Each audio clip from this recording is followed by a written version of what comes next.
तो ये समझना है कि किस तरह का ये इंटरव्यू था आईएएस का, और किस तरह के सवाल पूछे गए। और जैसा आपने देखा कि श्रद्धा ने कहा था मनोज को कि ये तुम्हें जानना चाहते हैं, तुम्हारा नज़रिया, तुम कैसे व्यक्ति हो, तुम्हें अंदर से जानना चाहते हैं, ना कि तुमने पढ़ा कितना है। वो सबका ऑलरेडी तुम्हारा एग्ज़ाम हो चुका है उस चीज़ का, आपने प्रीलिम्स और मेंस में वो सब प्रूव कर दिया है। अब ये तुम्हारा दृष्टिकोण, तुम्हारा व्यवहार, तुम्हारा नज़रिया, तुम्हारी सच्चाई, वो सब परखते हैं इंटरव्यू में।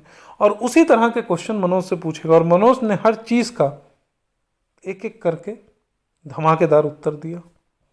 अब आइए देखते हैं आगे क्या हुआ। 12 मई, 12 मई की तारीख थी, फाइनल रिजल्ट का दिन। शाम को 5 बजे सिविल सर्विस का फाइनल रिजल्ट यूपीएससी के बोर्ड पर लगना था। इंटरव्यू देने वाले सभी लोग आज इसी उम्मीद में थे कि उनका फाइनल सिलेक्शन हो ही जाएगा, जबकि 2/3 लोगों का सिलेक्शन होना ही नहीं था। चाहे कुछ भी हो जाए, होने ना होने की यह जद्दोजहद तब तक चलती रहती है जब तक फाइनल सिलेक्शन नहीं हो जाता। कोई भी विद्यार्थी गारंटी के साथ यह नहीं कह पाता कि उसका सिलेक्शन पक्का है। एक पल को उम्मीद बनती है, दूसरे ही पल निराशा छा जाती है। एक पल को सब बनता हुआ नजर आता है, दूसरे ही पल सब बिखर जाता है। शाम के 4 बज गए। मनोज ने रिजल्ट देखने से पहले आशीर्वाद लेने के लिए अपने पिता को फ़ोन किया। पिता अभी भी झाबुआ में सस्पेंड थे। पिता ने फ़ोन उठाया तो मनोज ने पिता से कहा, पापा आज मेरा सिविल सर्विस का फाइनल रिजल्ट आने वाला है। मनोज के अब तक के सभी रिजल्ट से अप्रभावित पिता की आवाज़ में इस बार उत्सुकता नजर आई। उन्होंने कहा, अच्छा, मैं चाहता हूँ कि तू आईपीएस बन जाए। पिता के मुंह से ऐसा सुंदर आशीर्वाद सुनकर मनोज उत्साहित हो गया। उसने कहा, आपका आशीर्वाद रहा तो ज़रूर सफल होऊंगा। मनोज की बात सुनकर पिता अपनी ओरिजिनल भारी आवाज़ पर आ गए। अगर तू आईपीएस में सेलेक्ट हो जाए तो इस डिप्टी डायरेक्टर को नहीं छोड़ूंगा, ये अभी भी वहीं लगे हुए हैं। जेल की चक्की पिसवाऊंगा, बहुत उड़ता है साला, तब बताऊंगा कि आईपीएस का बाप क्या होता है। मनोज के आईपीएस बनने की कल्पना करते हुए अपने शत्रु और वरिष्ठ अधिकारी डिप्टी डायरेक्टर को बर्बाद करने का सुनहरा सपना पिता ने देख लिया। मनोज के चेहरे पर पिता की कल्पना के कारण हल्की मुस्कान तैर गई। श्रद्धा और मनोज ऑटो से रिजल्ट देखने यूपीएससी के ऑफिस पहुंच गए। यूपीएससी के गेट पर जहां ऑटो रुका, वहां रिजल्ट देखने वालों की भीड़ पहले से खड़ी थी। ट्रैफिक संभालने वाले सिपाही को इस भीड़ से ट्रैफिक संभालने में दिक्कत हो रही थी। दोनों उस भीड़ के पास खड़े हो गए। सिपाही ने मनोज को लगभग ढकेलते हुए आगे बढ़ने के लिए कहा। यूपीएससी के गेट के नज़दीक पहुंचते ही मनोज की धड़कनों ने अपनी गति बढ़ा दी। गेट के अंदर खड़े सभी लोगों को गेट के बाहर खदेड़ दिया गया। कर्मचारियों ने गेट अंदर से बंद कर नोटिस बोर्ड पर 5 मिनट में रिजल्ट लगा दिया। तो जनरली लोग भीड़ लगाए रहते हैं बोर्ड के पास, तो सबको बाहर पहले ढकेला गया, दरवाज़ा बंद करके उन्होंने रिजल्ट वहाँ चिपका दिया। कर्मचारियों ने गेट अंदर से बंद कर नोटिस बोर्ड पर 5 मिनट में रिजल्ट लगा दिया। मनोज को यह 5 मिनट जैसे 5 युग लग रहे थे। गेट खुलते ही भीड़ लगभग दौड़ते हुए गेट के अंदर घुस गई। रिजल्ट देखकर कोई खुशी से नाच रहा था, कोई रो रहा था, कोई जमीन पर माथा पकड़े बैठा था, कोई बेहोश हो गया था। मनोज की हिम्मत नहीं हुई रिजल्ट देखने की। उसने श्रद्धा को रिजल्ट देखने के लिए भेजा और खुद गेट के बाहर खड़ा रहा। अब सब कुछ श्रद्धा की हाँ या ना पर निर्भर है। कुछ लड़के हंसते हुए, खुशी में झूमते हुए बाहर आ रहे थे और कुछ रोते हुए। बस यही 2 श्रेणियां थीं। आज यहाँ यूपीएससी के दरवाजे पर यही 2 श्रेणियां दिखाई दे रही थी। अविनाश अपना रिजल्ट देखकर बाहर आया। अविनाश की चाल सुस्त और चेहरा उतरा हुआ था। मनोज ने अविनाश से उसका रिजल्ट पूछा तो उसने ना में गर्दन हिला दी और आंखों में आंसू भरे गेट के बाहर निकल गया। अविनाश की हालत देखकर मनोज घबरा गया। अविनाश जैसे योग्य लड़के की असफलता को देखकर उसका अपने ऊपर से भरोसा डगमगाने लगा। कुछ प्रतियोगी आज के रिजल्ट पर कमेंट करते हुए जा रहे थे, इस बार हिंदी मीडियम का रिजल्ट बहुत खराब रहा है। इन सब बातों से घबराया मनोज सांस रोककर बस श्रद्धा का इंतजार कर रहा था। तभी उसे सामने से श्रद्धा आती हुई दिखी। श्रद्धा धीरे धीरे उसके नजदीक आ गई। उसके चेहरे पर गंभीरता थी। श्रद्धा का यह रूप देखकर मनोज का दिल धक्क से रह गया। वह समझ गया कि श्रद्धा कोई बुरी खबर सुनाने वाली है। उसने श्रद्धा से कहा, क्या हुआ श्रद्धा, जल्दी बताओ। उसकी बेचैनी उसके चेहरे से साफ झलक रही थी।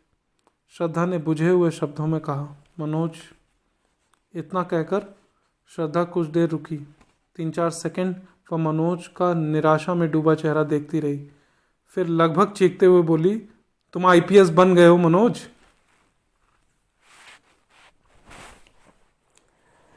मनोज को अपने कानों पर यकीन नहीं हुआ।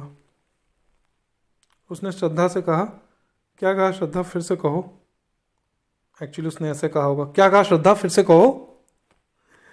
श्रद्धा ने उसी उत्साह से फिर से वही वाक्य दोहरा दिया, मनोज तुम आईपीएस बन गए हो। मनोज को अभी भी यकीन नहीं हो रहा था। उसने जल्दबाजी में कहा, क्या तुमने सही रोल नंबर देखा है? क्या नाम से भी देखा है?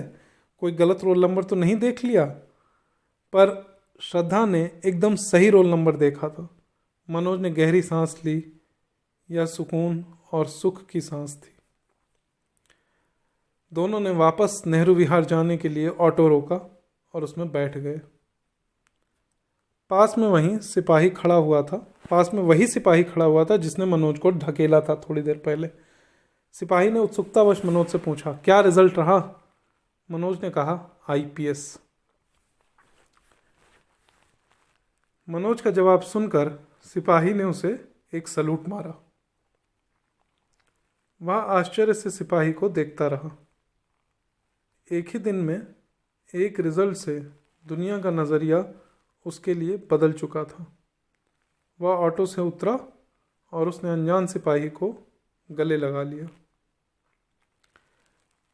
मनोज की आंखें भीग गई थीं। सिपाही भी गले लगाने वाले आईपीएस से पहली बार मिल रहा था। ऑटो नेहरू विहार की ओर चल दिया। ऑटो में मनोज के बाल लहरा रहे थे।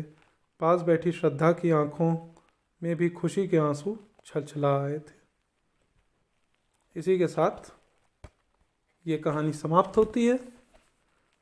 आई होप, मुझे उम्मीद है कि आप लोगों को ये पसंद आई होगी, और अगर आप आखिरी तक सुन लिए हैं तो बहुत बहुत धन्यवाद ये कहानी सुनने के लिए। और अगर अच्छी लगी हो तो एक लाइक बटन है लास्ट में, उसको आप दबाइएगा और अपने दोस्तों से इसको शेयर करें जिन लोगों को ये कहानी नहीं पता है या नहीं सुने हैं। बहुत ही रियल स्टोरी है पहली चीज़ तो, और बहुत ही इंस्पायरिंग है। जो बच्चे पढ़ाई कर रहे हैं या इवन नौकरी भी जो कर रहे हैं उनके लिए भी ये बहुत ज़रूरी है। ऐसा नहीं है कि जब एक बार आपने पढ़ाई कर ली तो आपका संघर्ष वहीं ख़त्म हो जाता है। अगर आप ये जो मनोज कुमार शर्मा, जाकर के इनके आप यूट्यूब पे वीडियोस देखिएगा तो ये अपने नौकरी के समय के स्ट्रगल के बारे में भी बताते हैं। तो स्ट्रगल कभी समाप्त नहीं होता। ये तो बस उस लेवल पे आने तक का स्ट्रगल था मनोज का। उसके बाद आईपीएस की नौकरी करते हुए, पुलिस का काम करते हुए भी वो बहुत सारे स्ट्रगल झेलते रहे, और उससे के संबंध में भी उन्होंने बहुत बार बात की है। तो आप उनके बहुत सारे इंटरव्यू जा करके देख सकते हैं, यूट्यूब पे आपको मिल जाएंगे। तो हम सबको ये समझना होगा कि जो कोई भी ये बताता है, कई बार लोग कंप्लेन करते हैं कि माँ बाप कहते हैं 10th में पढ़ लो, 10th तक पढ़ लो, फिर 12th तक पढ़ लो, फिर ग्रेजुएशन कर लो, सब अच्छा हो जाएगा। और उसके बाद लोग, लड़के कहते हैं या बच्चे कहते हैं कि हमारे साथ धोखा होता आया है। एक्चुअली धोखा होता आया नहीं है, लेकिन अगर आपको सही में बता दिया जाए कि पूरा जीवन ही संघर्ष रहने वाला है तो क्या आप छोटे क्लास में भी पढ़ाई करोगे? तो जब आप छोटे होते हो तो उसी तरह से आपको समझा के मोटिवेट किया जाता है आगे बढ़ने के लिए, और आप धीरे धीरे आगे बढ़ते हो। लेकिन सच तो यही है कि पूरे जीवन में किसी न किसी तरह का संघर्ष लगा रहना है, और आपको उससे डिप्रेस नहीं होना है, आपको उससे लड़ना है, अपनी तरफ से मेहनत करनी है, अच्छा करने की कोशिश करनी है। और साथ में एक चीज़ बहुत इम्पॉर्टेंट है कि अपने दिए हुए स्किल्स को किसी अच्छे चीज़ में यूज़ करना है। कहीं ना कहीं किसी तरह से थोड़ा सेवा करने की भी ज़रूरत है। कुछ लोग इस तरह के लकी होते हैं कि फुल टाइम उनका जॉब ही वो हो जाता है जिसमें वो देश की या लोगों की सेवा कर पाते हैं। कुछ लोगों का वैसा शायद ना हो, तो आप कुछ और करके भी लोगों की सेवा कर सकते हैं। ऐसा ज़रूरी नहीं है कि जिनकी सरकारी नौकरी लगती है केवल वही देश की सेवा करते हैं या लोगों की सेवा करते हैं। लोगों का सेवा करने का बहुत तरह का तरीका है, आप उनमें से कुछ भी कर सकते हैं। ठीक है, इसी के साथ मैं इसको समाप्त करता हूँ। और अगर आपको अच्छा लगा हो तो अपने दोस्तों से भी ये कहानी को शेयर करें। धन्यवाद, नमस्कार।